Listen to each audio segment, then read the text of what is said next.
Here I'll be making a quick tip video for new players wanting to get better at Tycoon RNG.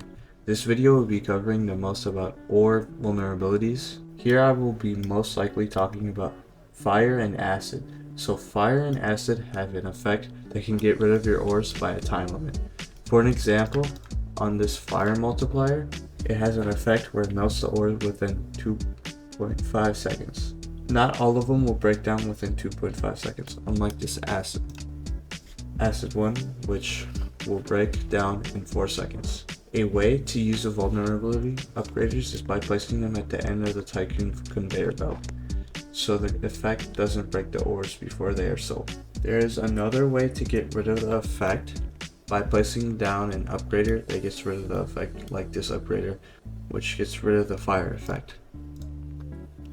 The effect fire and acid can also immediately remove ores if ores are vulnerable to them, like this icicle dropper, which is vulnerable to fire and will be destroyed on the touch of fire.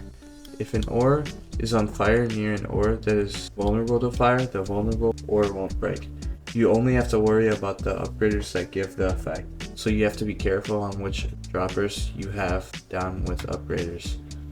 There are also other vulnerabilities such as time vulnerabilities, magnetic vulnerabilities, air vulnerabilities, and vulnerability.